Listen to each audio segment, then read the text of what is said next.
friends, so you've seen some proportional ways of solving these dosage problems. I'm going to show you another way that doesn't use proportions directly, but it still gets you to the same result. So if you like the proportional way, you could totally use that way. This is just another way of looking at it. So we're going to work through these examples here and show you how they all work. So this first one here, a dosage of 24 milligrams has been ordered. The solution strength available is 12.5 milligrams in 1.5 milliliters. All right, so I'm a math guy, not a medical guy, so I had to make peace with this when I first read it. So when I'm reading this, we know our patient has to get 24 milligrams of something. That's what we need them to have. 24 milligrams of something. But that something is inside a solution that comes in 1.5 milliliter increments. So we're going to have to give this person an injection, I'm assuming, of milliliters. So we have to turn milligrams into milliliters. We're starting with milligrams. That's what we need, milligrams. But we have to do it in terms of milliliters. I approach these through conversion fractions. Now, conversion fractions are two units that exist in the same fraction that are equivalent to each other. So, for example, in this one, I read that the solution strength available is 12.5 milligrams in 1.5 milliliters. That means the 1.5 milliliters contains 12.5 milligrams. So I'm going to write that fraction down here on the board really temporarily. Put my glasses on so I can read this right. 1.5 milliliters per 12.5 milligrams. There's one way. The other way you could write it, if you need to, is the other way around, which is 12.5 milligrams per 1.5 milliliters. Either way, these two fractions represent an equivalence. In every 1.5 milliliters of solution, there are 12.5 milligrams of drug, or other way around. There's 12.5 milligrams of drug in every 1.5 milliliters of solution. They mean the same thing. And you can use either one interchangeably depending on what you need. Now here's the issue. We got to turn milligrams into milliliters. Now one thing you might realize, might be thinking of right now, is these are fractions, but that's not a fraction and that's not a fraction. Haha! But the good news is we can change them to fractions. Any number, even with a unit, can be written as a fraction if you put it over 1. You can do this with any number. 9 can be a fraction, 9 over 1. 3 can be a fraction, 3 over 1. 2.6 inches can be a fraction, 2.6 inches over 1. Fractions occur anytime, even with whole numbers. Put them over 1. Because dividing by 1 leaves the exact same thing that you already had.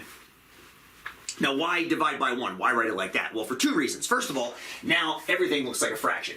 But secondly, now we can think about what happens when you multiply fractions together. We're going to take a little side trip here and do a secondary video without units in it like this and show how the same logic occurs with units. Let's look at what happens when you multiply fractions together. There's a certain feature of multiplication of fractions that's going to help us with these conversion questions. So let's take a look at it. Let's say you have a fraction like, I don't know, 2/3, and you're multiplying it by a fraction like, I don't know, 12 sevenths. Just making things up so that a certain thing will happen. Now, you can multiply these fractions together if you want to. I'm going to do it over here. 2 times 12 is 24. 3 times 7 is 21. Nothing wrong with that answer. Nothing wrong with that answer. But if you remember your fraction stuff from way back in the day, you'll know that these two numbers, 24 and 21, have a common factor of 3. This number is 3 times 8, and this number is 3 times 7. So really, this fraction can also be written as 8/7, because you can divide off a 3 and leave an 8, and divide off a 3 and leave a 7. Now, that's not going to help us necessarily with our problems, our dilution problems. What's going to help us is what could have happened back here. So check out diagonals, check out verticals. What you're looking for, you are comparing a numerator to a denominator. A numerator to a denominator. That's what happened over here. We were able to divide off the same factor in a numerator and a denominator. Now there's a bunch of different places that can happen in these fractions. This numerator can divide off with this denominator. Now in this case it can't, because 2 and 3 don't have any common factors. They don't have any common factors at all. How about 2 and 7? Nah, 2 and 7 don't have any factors at all either. How about 12 and 7? Nope, same thing. But this 12 and that 3 do have a common factor of 3, which means you can divide this one by 3 and leave a 1, divide this one by 3 and leave a 4. And now, the value of the entire product is still going to be the same. All you've done is you've taken out a common factor in the numerator and denominator. 2 times 4 is 8, and 1 times 7 is 7. Now, I can feel some of your pains right now. Some of your pains, you're like, oh my God, this is giving me nightmares about my math classes when I was tiny.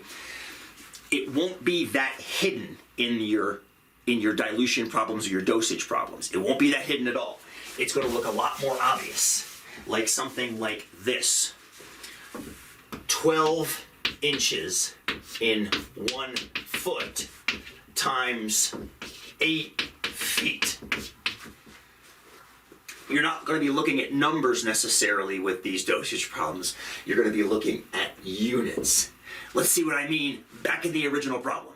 Okay, so now we can use that exact same logic here. You see this milligrams up here in the numerator? Just like we divided off a numerator and denominator because they had the same numerical factor, we can divide off units because units are a numerical factor. They're just another factor next to a number. So I see milligrams up here. I'm going to have to divide that with a milligrams in the denominator. That tells me which of these two conversion fractions I want to use. I want to use the one that has milligrams in the denominator, which is this one. So I'm going to go ahead and erase this one here. It's not that it's wrong, it's just that it won't help us here because we won't be able to divide off our milligrams. But what I can do is now, I can take this fraction and I can multiply it by this fraction. We'll erase this bottom one now because we have it in 2 places and we don't need that. So now what you got is, you've got a fraction times a fraction. But why we're happy is because the milligram unit here and here divides off. The only unit you have left now is milliliters, which is exactly what you wanted over here on this side. You totally wanted milliliters, and you're going to get milliliters. The only thing you have to do left now is do the math. Do the math. So you got 24. This is now 1, just like it was in that previous video. So you've got 24 times 1 times 1.5 milliliters times 1.5. I'm not going to write milliliters because milliliters is already over here, but it's going to be in milliliters when you're done this computation. And then you've got 1 times 12.5 times 1, which is just over 12.5. So all you have to do now is do the math and multiply those numbers up. I'll be right back.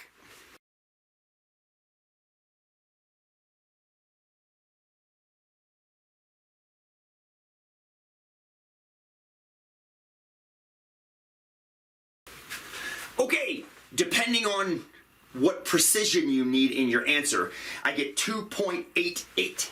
So this tells me this is 2.88 milliliters of solution. If you give somebody 2.88 milliliters of solution, you're going to give them 24 milligrams of whatever drug that you are administering. All right, let's do some more.